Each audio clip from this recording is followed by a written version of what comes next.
Graça e paz, irmãos.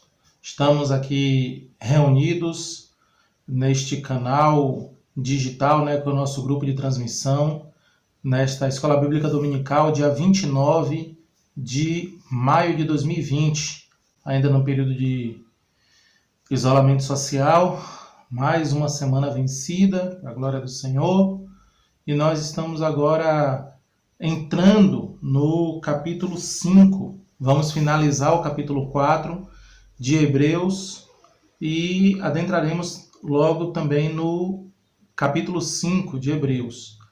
Recapitulando o que nós vimos até agora no livro de Hebreus, nós estamos estudando, como é de conhecimento dos amados, o livro de Hebreus, desde o capítulo 1, algumas semanas atrás. Temos visto o argumento do escritor de Hebreus sobre a superioridade de Cristo sobre os anjos, sobre Moisés e o descanso que Moisés oferece, sobre Josué e o descanso que Josué oferece.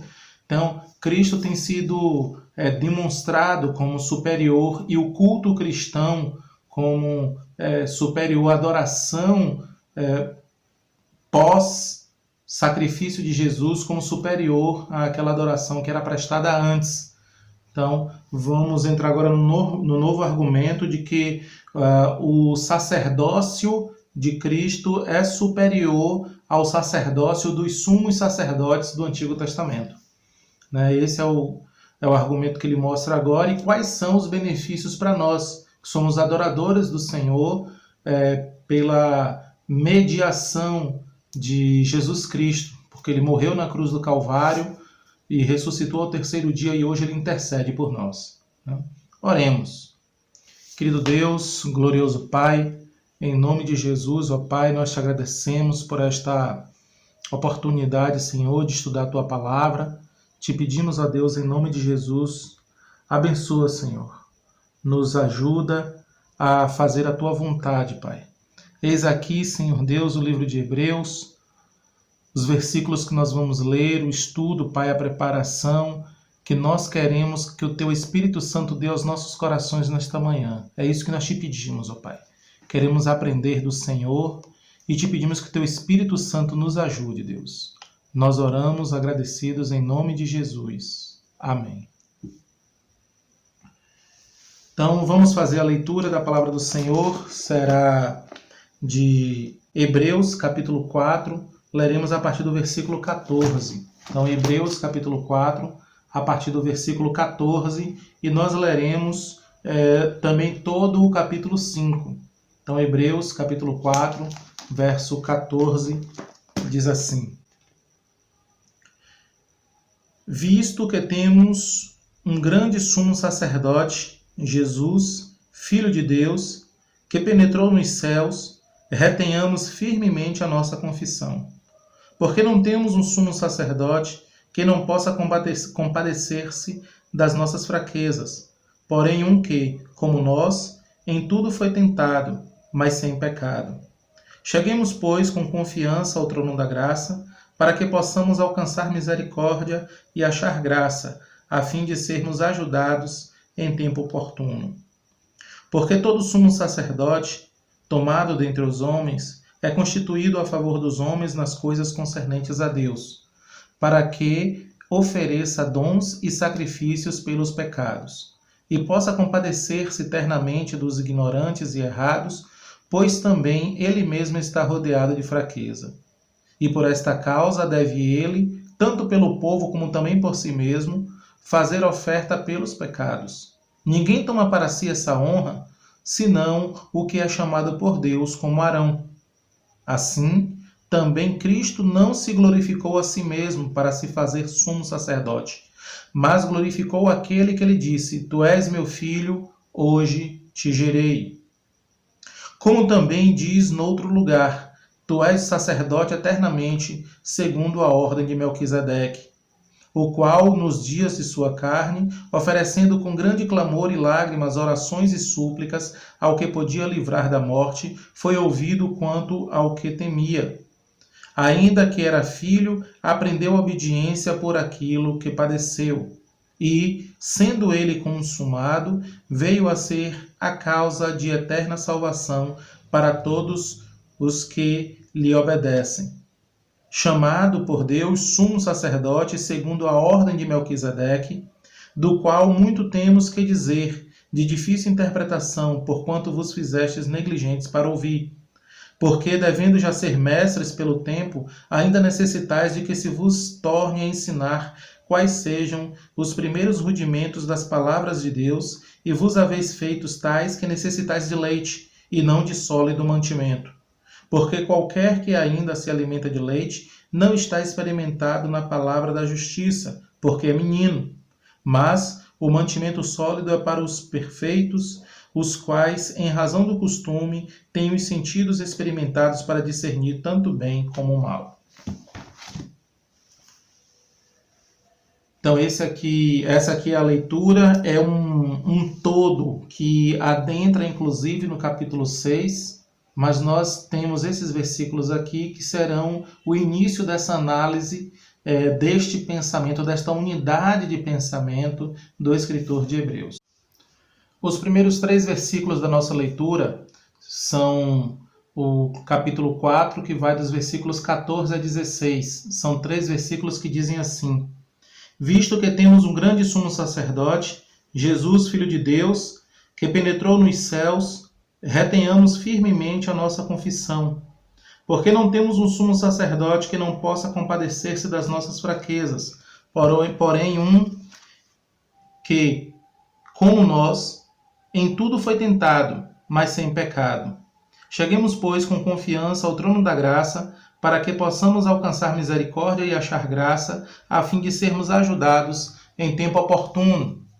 Esses 3 versículos mostram o início dessa unidade de pensamento do escritor, e algumas coisas que ele escreve aqui elas são tremendamente propositais, não podem ser encaradas como aspectos meramente coincidentes aqui nesses versículos. Pelo contrário, ele pensa em cada palavra, ele encaixa cada palavra para que ela possa verdadeiramente fazer um link com as anteriores e com as que virão depois, para poder demonstrar um pensamento.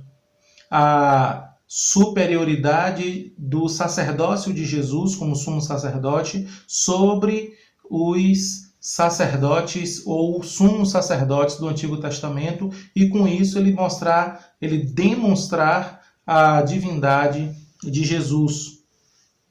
Em primeiro lugar, no versículo 14, ele chama Jesus de grande sumo sacerdote. A palavra grande ela é usada para Jesus aqui como sumo sacerdote e não é usada para os sumos sacerdotes do Antigo Testamento, que mostra aqui a superioridade de Jesus. Ele é demonstrado como um grande sumo sacerdote. Isso é interessante porque os outros sumos sacerdotes são colocados sem esse adjetivo.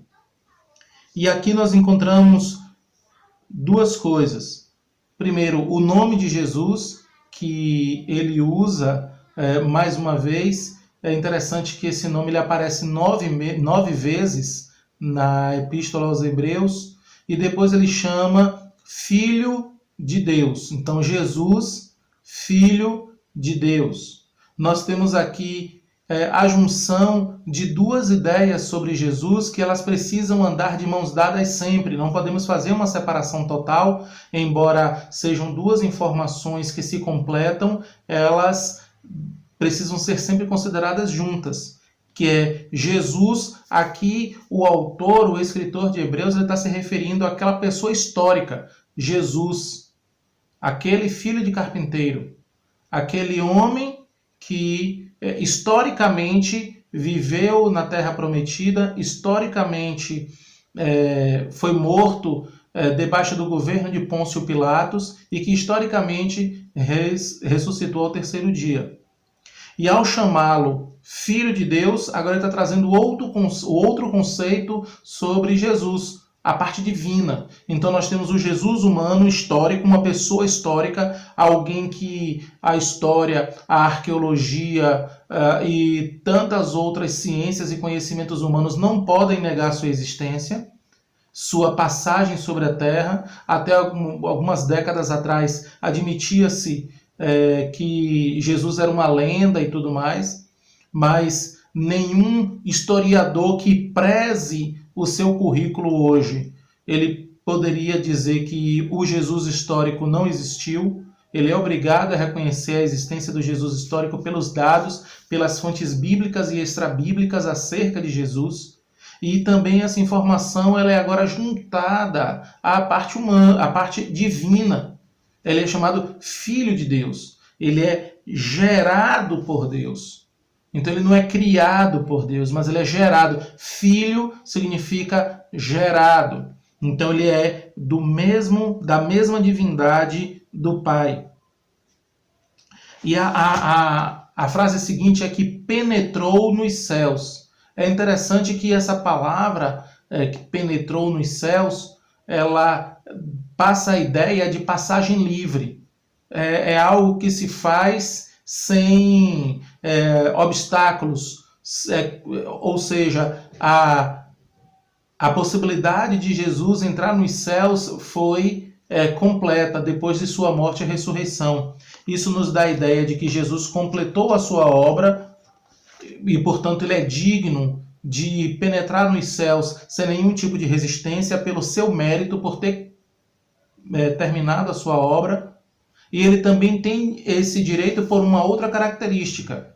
O Filho de Deus, ou seja, o divino, tem como seu lugar próprio o céu. Então, o homem, Jesus, que com todos os méritos tem o direito de entrar, de voltar para os céus, e o Filho de Deus penetrou também nos céus pelo fato de ser divino. Então, esse mérito duplo, tanto pela obra consumada, quanto por sua origem, que é Filho de Deus, ou seja, Deus de Deus. É interessante que os céus aqui ele é colocado no plural. Havia entre os judeus, ou até ainda há entre os judeus sobre o Antigo Testamento, a ideia de que o céu ele tem várias camadas, ou várias etapas, ou várias fases. Primeiro, segundo, terceiro, quarto céu, sétimo céu. As teorias são muitas, mas não tem como nós vermos aqui o fato da palavra céu ser colocada no plural como o fato de que o escritor de Hebreus está confirmando X, Y ou Z quantidade de céus. Vale ressaltar que mesmo sem dar característica de pluralidade de céus, essa palavra no plural ela é bastante usada no Antigo Testamento, mesmo fora de contexto de quantidade. Então, muito provavelmente o autor aqui tinha a intenção apenas de seguir a linha de escrita que se encontra no Antigo Testamento.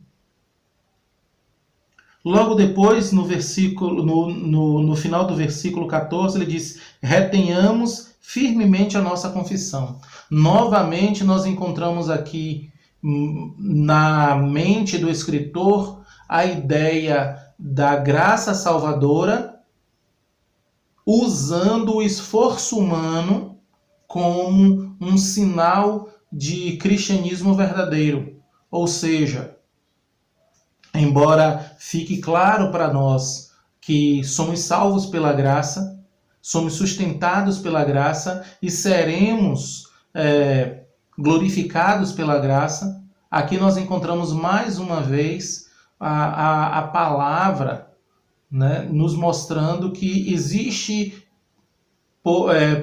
da parte de Deus uma exigência para nós sobre esforço próprio. Para que nós nos esforcemos, diz, retenhamos firmemente a nossa confissão.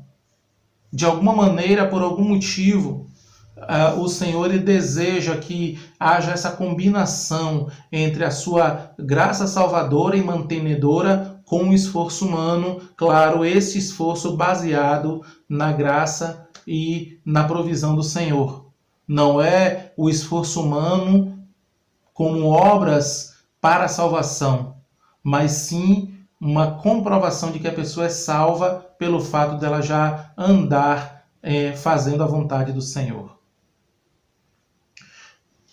Vamos para o versículo 15, que diz: porque não temos um sumo sacerdote que não possa compadecer-se das nossas fraquezas, porém um que, como nós, em tudo foi tentado, mas sem pecado. Aqui, diferente do argumento do capítulo 2, nós temos uma verdade sobre o fato de que Jesus intercede por nós, de que Jesus está a nosso favor, começando com uma negativa, ou seja, porque não temos um sumo sacerdote que não possa compadecer-se das nossas fraquezas. O motivo dele fazer essa mudança é justamente porque ele pensa, na imaginação dele, a ideia aqui que acredita-se que ele tinha em mente é que ele talvez estivesse imaginando alguém que estava ali argumentando contra os argumentos que ele estava colocando. Ele imaginando talvez alguém debatendo com ele. Então aqui é meio que como se fosse uma resposta a esse debatedor, a esse contestador. E ele diz, olha, o sumo sacerdote que nós temos, ele pode compadecer-se das nossas fraquezas, porque como nós, ele foi tentado em tudo.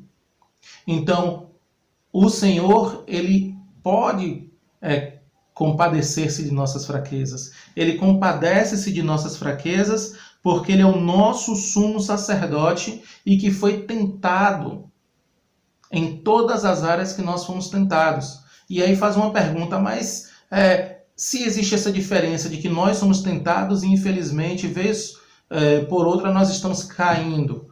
Mas Jesus, ele foi tentado de todas as maneiras como nós, mas sem pecado. Isso não faz com que as tentações que caíram sobre ele não sejam diferentes das tentações que caíram sobre nós? Na verdade, não. Pelo contrário, isso mostra que é uma base ainda maior para nós acreditarmos nessa compaixão, no fato de que ele se compadece por nós, porque ele passou justamente pelas mesmas provações, pelas mesmas tentações, né? Isso daí é uma segurança tremenda para cada um de nós. O versículo 16, ele é uma consequência lógica do que está escrito nos versículos 14 e 15. Diz assim: cheguemos, pois, com confiança ao trono da graça, para que possamos alcançar misericórdia e achar graça, a fim de sermos ajudados em tempo oportuno. Essa palavra pois, aí no versículo 16, ela mostra que o argumento desse versículo é uma consequência do 14 e do 15. Então, no 14 e no 15, nós temos um grande sumo sacerdote que penetrou nos céus e que nos ajuda ou que nos exorta a retermos firmemente a nossa confissão. Que nós temos um grande sumo sacerdote que se compadece das nossas fraquezas, que ele conhece tudo pelo que nós passamos, ele foi tentado em tudo pelo que nós fomos tentados, só que com a diferença de que ele não cometeu pecado. Então, por causa de tudo isso, nós temos esta palavra que ele coloca agora no versículo 16, né? Cheguemos, pois. Essa palavra pois é uma palavra que denota consequência, que traz para nós uma consequência lógica do argumento usado nos dois versículos anteriores. O que é importante porque nos dá confiança. Nós temos a confiança, essa confiança que é o Senhor que nos dá, que é o Senhor que equipa os nossos corações para termos essa confiança, que quando nós chegamos no trono da graça com confiança, nós temos uma ousadia que antes era um conceito que não existia. O Senhor Jesus que vai passar para nós esse novo conceito de adoração com confiança, com ousadia, quando ele nos ensina que nós oramos ao Pai Nosso. Antes, o Senhor não era chamado de Pai. Esse conceito de Pai, Jesus nos dá e ele difere da ideia que muitos judeus, muitos hebreus antes, eles tinham de um Deus distante, totalmente transcendente, sem nenhuma imanência, ou seja, que não se chegava perto da gente. Agora Jesus traz um novo conceito, o conceito da paternidade. E ele nos diz que nós podemos chamar o Senhor de Pai. Isso nos dá uma confiança a mais. Por isso nós chegamos com confiança no trono da graça. E nós assim alcançamos misericórdia e graça. O Senhor, ele usa a sua misericórdia a nosso favor e por causa dessa misericórdia ele derrama graça sobre cada um de nós. E isso nos linka ao versículo 14, sobre reter firme a nossa confissão, porque dessa maneira agora nós podemos conhecer a vontade de Deus e a força que Ele nos dá, a graça e a misericórdia que Ele derrama sobre nós, nos fortalece para nós retermos firmemente essa confissão que Ele nos deu, que é uma confissão que não é nossa, que não é conquistada por nós, mas que Ele nos deu. E a consequência direta disso tudo é a fim de sermos ajudados em tempo oportuno. Nós temos, portanto, a possibilidade de nos chegarmos ao trono da graça, nós alcançamos graça, nós alcançamos misericórdia e achamos graça, para usar a palavra exatamente como está aqui, alcançamos misericórdia e achamos graça. Para quê? Para nós sermos ajudados em tempo oportuno. Essa ajuda em tempo oportuno nos lembra justamente 1 Coríntios, capítulo 10, versículo 13. 1 Coríntios, capítulo 10, versículo 13.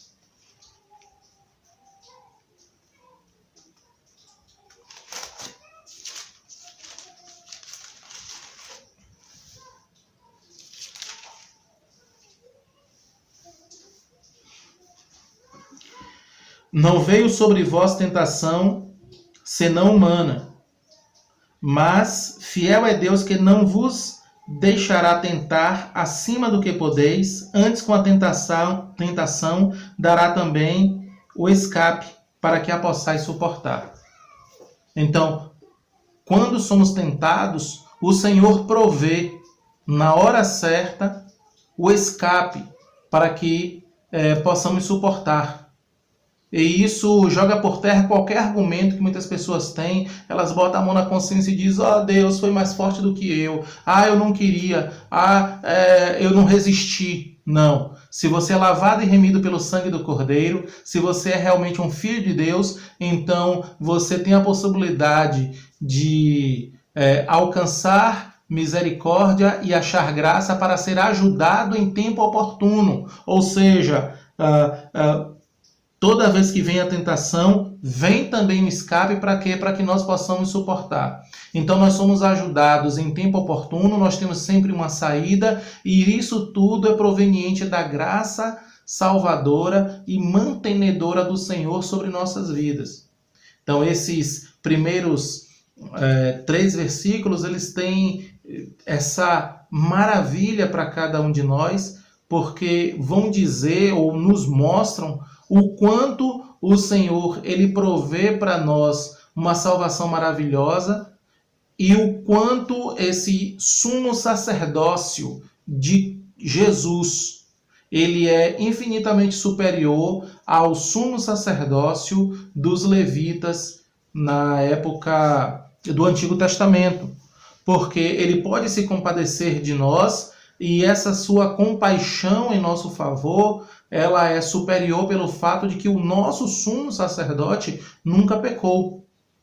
O desenvolvimento do fato de que os sumos sacerdotes do Antigo Testamento pecaram e as consequências disso, os próximos versículos, ainda do capítulo 5 de Hebreus, vão mostrar, mas isso já nos dá um vislumbre de qual é a linha de pensamento do autor, no capítulo 5, versículos de 1 até o final, sobre o fato de que Jesus ele é superior aos sumos sacerdotes do Antigo Testamento, porque o sumo sacerdócio dele é baseado nos seus próprios méritos, é baseado na misericórdia e na graça, e é baseado no fato de que ele nunca pecou. Por isso é extremamente, infinitamente superior ao sumo sacerdócio daqueles sumos sacerdotes do Antigo Testamento, porque eles ofereciam, e aqui já adiantando um pouco sobre o que nós vamos ver, eles ofereciam sacrifício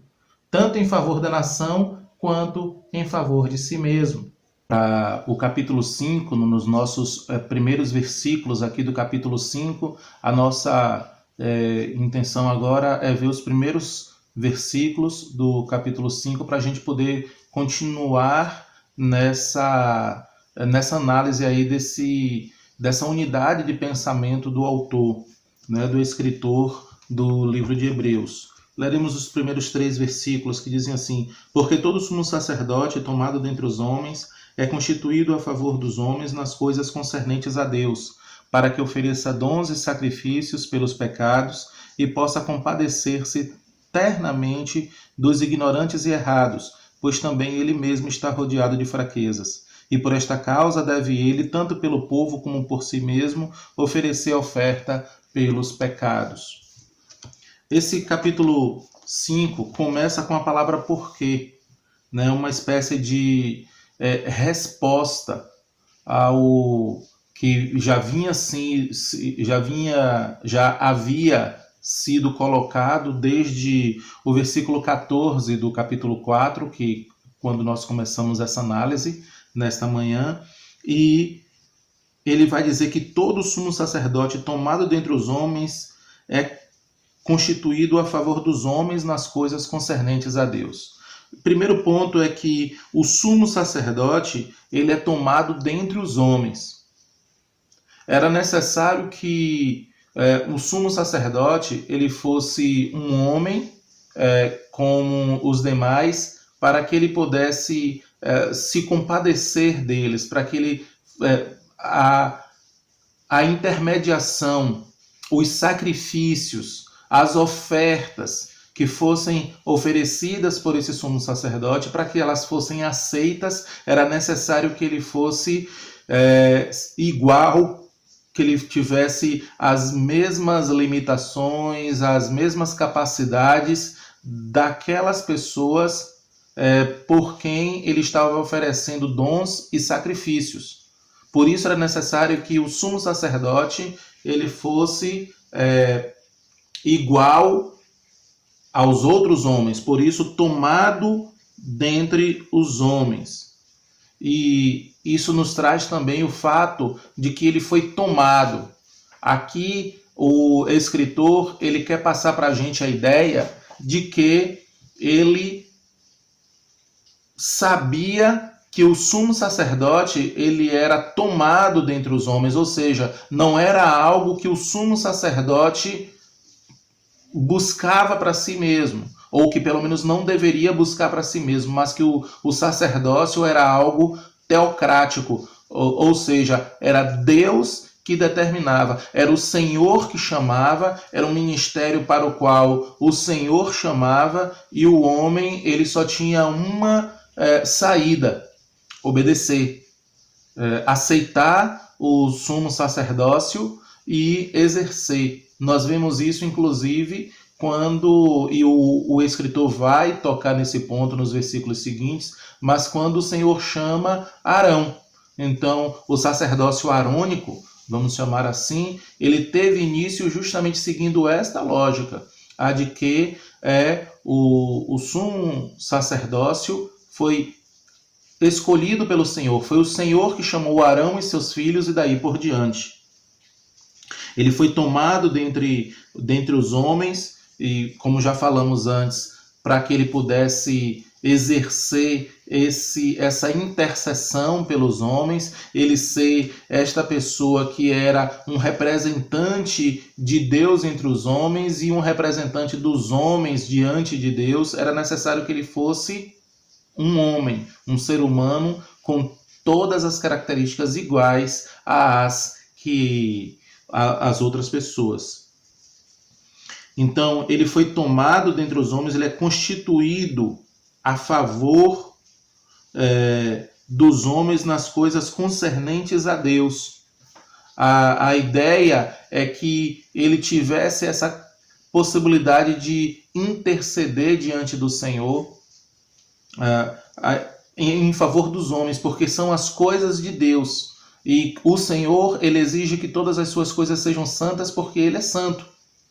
Agora, como fazer para que haja uma comunhão, para que haja uma aproximação? Era necessário que houvesse uma intercessão, uma intermediação. E nós vamos ver que havia um mecanismo necessário, havia uma coisa que deveria ser feita para que essa intercessão, essa intermediação fosse possível, que é a última parte do versículo 1, para que ofereça dons e sacrifícios pelos pecados. É interessante que nós sempre pensamos nos sacrifícios, mas aqui o autor ele leva em consideração também os dons, ou seja, o que ele tem em mente aqui não são só aqueles sacrifícios que eram feitos com os animais no tabernáculo e depois no templo, mas ele leva em consideração também aqui a palavra que é traduzida aqui para dons, ou seja, as ofertas de cereais, aquelas ofertas que não tinham derramamento de sangue. Ou seja, o escritor do livro de Hebreus ele está querendo falar para os seus leitores de que todo o ministério do sumo sacerdote, ele tinha a provisão, a intenção de ser de representar as necessidades do povo diante de Deus, e tudo o que o sumo sacerdote fazia no templo, tinha também o objetivo de ensinar ao povo a vontade de Deus para as pessoas, para aquela nação e consequentemente para todos os povos. Então, não só os sacrifícios oferecidos, mas também até aquelas ofertas sem derramamento de sangue.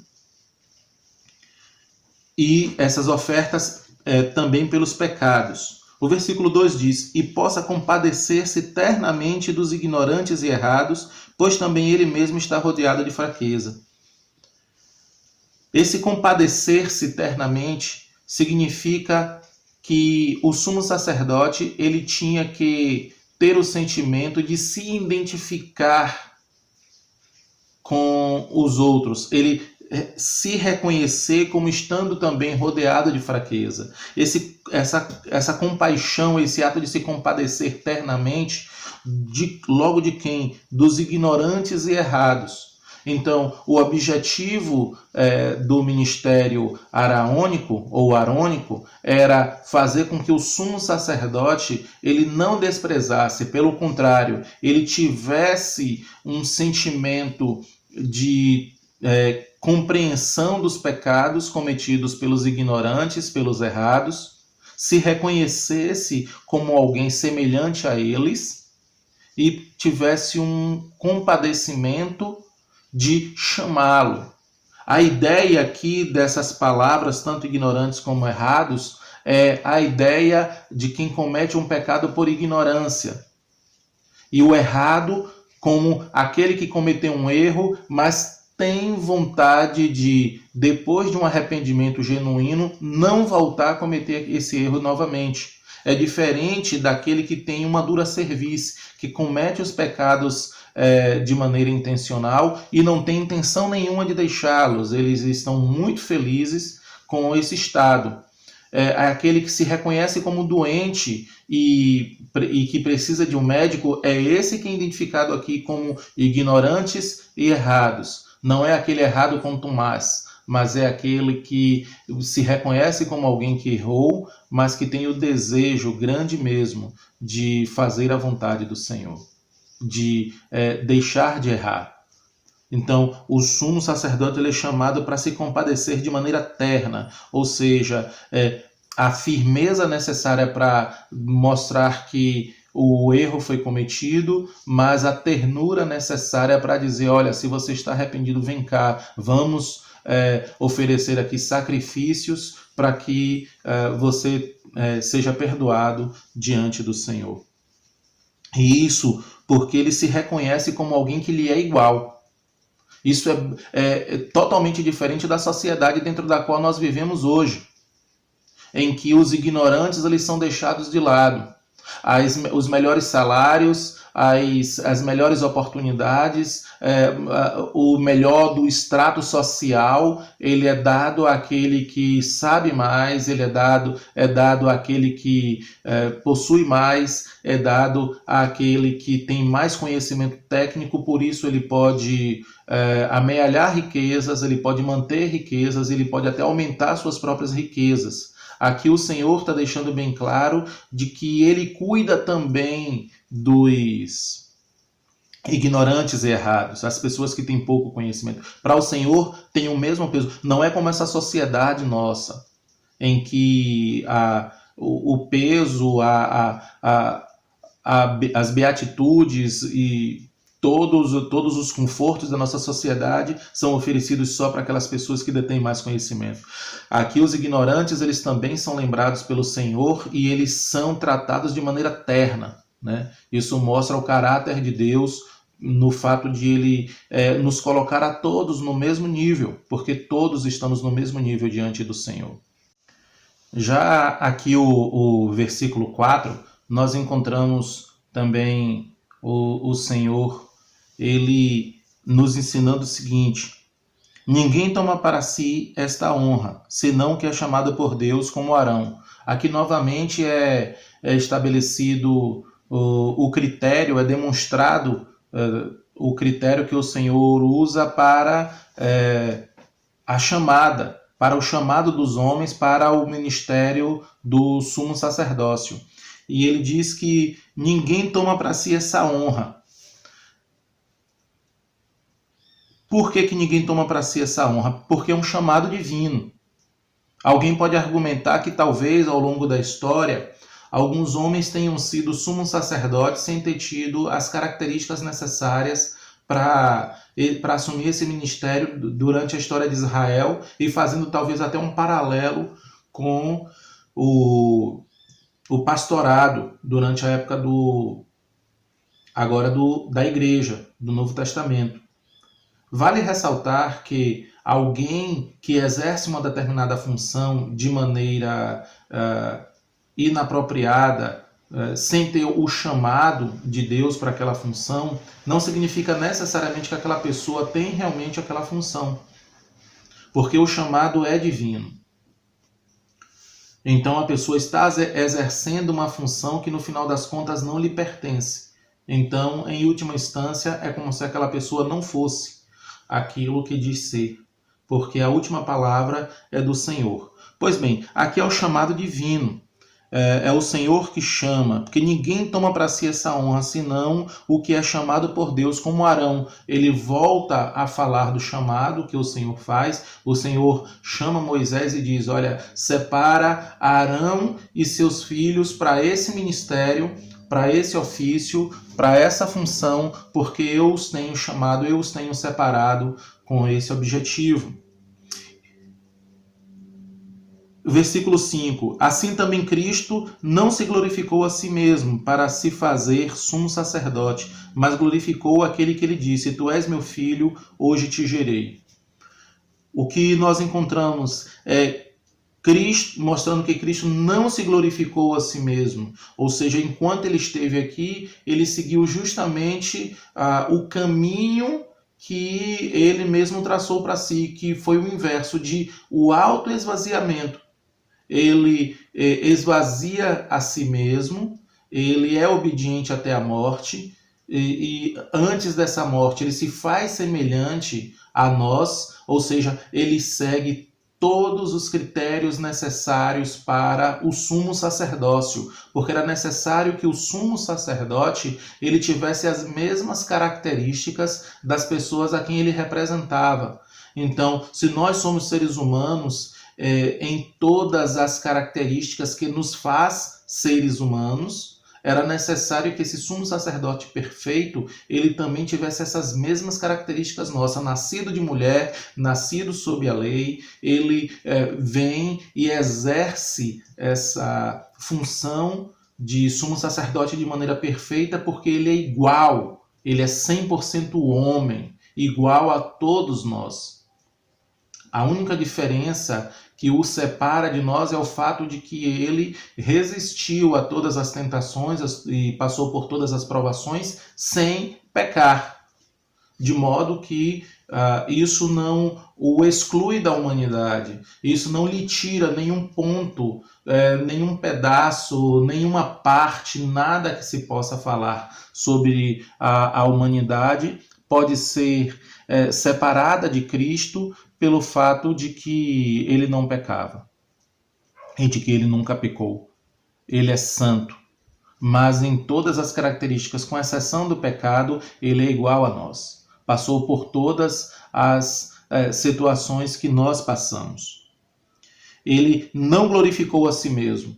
Esse é um dos principais pontos do sacerdócio, do sumo sacerdócio arônico, e deve ser também um dos principais pontos do ministério do cristão hoje em dia, independentemente de qual função ele exerce no reino de Deus, independentemente de qual função ele exerce tanto na igreja que existe no mundo todo, entre todos os salvos ao redor do mundo, quanto dentro de sua igreja local. Qual é a sua função?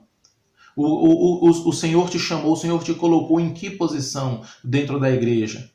Qual é a sua instrumentalidade dentro da igreja? Tanto no que se refere ao alcance mundial, como a igreja que é constituída por todos os santos ao redor do mundo, quanto dentro da igreja local. Independentemente de qual for a sua função, independentemente de qual for o seu trabalho dentro da igreja, não há lugar para orgulho. Não há lugar para glorificar a si mesmo, para ficar inchado com essa questão do pecado de se orgulhar pelo fato de fazer alguma coisa, pelo fato de ter uma determinada função, de ter uma determinada utilidade dentro do reino de Deus. Pelo contrário, somos chamados a seguir o mesmo exemplo de Cristo, de sorte que haja em vós o mesmo que houve em Cristo, que sendo em forma de Deus, não teve por usurpação ser igual a Deus. Antes, esvaziou-se a si mesmo. Conosco é necessário que haja o mesmo sentimento, né, de não se orgulhar pelo fato de que faz isso, faz aquilo outro, de que tem essa ou aquela função dentro da igreja, essa ou aquela função dentro da sociedade. Independentemente de se estamos enquadrados entre aqueles que são condutores ou se estamos enquadrados entre aqueles que são conduzidos, entre os líderes, que é necessário que haja, porque a hierarquia é algo que o Senhor determina dentro do seu povo, dentro do seu reino, para o crescimento do seu reino. O Senhor ama a ordem, ele ama que haja as coisas todas no seu determinado lugar que ele mesmo determinou, mas ele não deixa, voltando para o versículo 2, ele não deixa de jeito nenhum de compadecer-se dos ignorantes. Todos aqueles que têm facilidade na corrida ali diária dentro do cristianismo, ele dá uma atenção especial, mas ele também não se esquece daqueles que andam mais devagar dentro deste mesmo caminho que é Jesus. Isso nos leva, inclusive, para Isaías capítulo 40, que nos ensina algo maravilhoso sobre o cuidado do Senhor. Aqui em Hebreus, levando em consideração os erros, né, os ignorantes e os errados, mas aqui em Isaías capítulo 40, leva em consideração a dificuldade mesmo na mobilidade. Isaías 40, versículo 10, diz assim: Eis que o Senhor Jeová virá como forte, e o seu braço dominará. Eis que o seu galardão vem com ele, e o seu salário diante da sua face. Como pastor apacentará o seu rebanho. Entre os braços recolherá os cordeirinhos e os levará no seu regaço. As que amamentam, ele as guiará mansamente. Aqui o Senhor, ele é demonstrado como aquele que cuida não só daquelas ovelhas que estão com sua perfeita capacidade de mobilidade, de caminhada, mas ele também pega os cordeirinhos, aqueles menores, né? Aqueles que não sabem se defender tanto. Ele carrega, ele pega pelos braços e bota no seu regaço. Ou seja, o cuidado especial, o carinho especial. As que amamentam, né? Aquelas que precisam de um determinado cuidado, porque ela está ali agora precisando comer, ela está ali precisando se alimentar e guardar energia tanto para si quanto para aqueles a quem ela amamenta. O Senhor é mostrado como aquele que guia essas mansamente. Nós podemos fazer um paralelo aqui justamente com esse cuidado que o Senhor tem. Porque o Senhor sabe que todos nós temos fraquezas.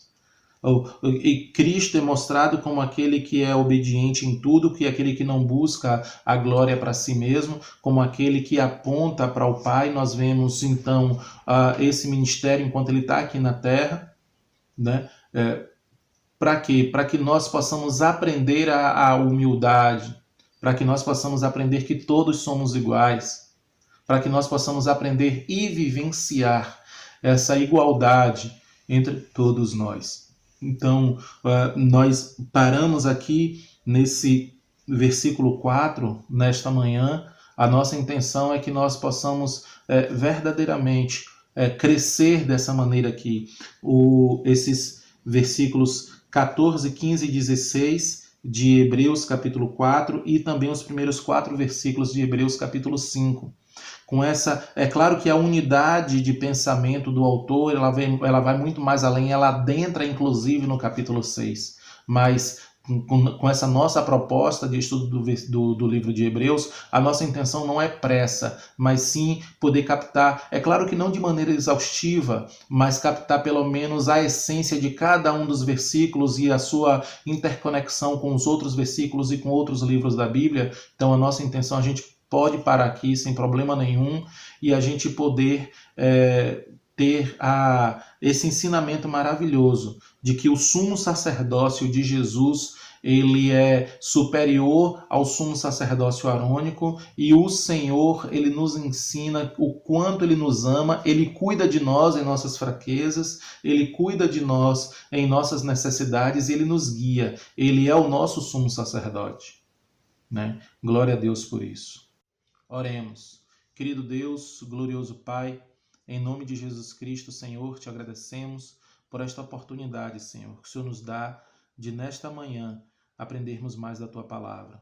Ó Senhor, em nome de Jesus Cristo, Pai, nós te agradecemos por esta bênção tão maravilhosa que o Senhor nos dá, de estarmos reunidos no aprendizado da Tua Palavra. Muito obrigado, Senhor, por este cuidado que o Senhor tem para conosco. Muito obrigado, Senhor, porque o sacrifício de Jesus Cristo, ele é suficiente para nos salvar, nos fortalecer e nos conduzir até o céu. Ó Deus, em nome de Jesus Cristo, Pai, muito obrigado por tudo o que o Senhor tem feito. Muito obrigado por permitir que nós possamos chegar com confiança, Senhor, diante de Ti, diante do trono da graça. Muito obrigado por permitir que nós possamos achar graça e encontrar misericórdia diante do Teu altar. Muito obrigado, Senhor. Fortalece Tua igreja, Pai. Fortalece o Teu povo. Nos ajuda, Senhor. Em nome de Jesus nós oramos. Amém.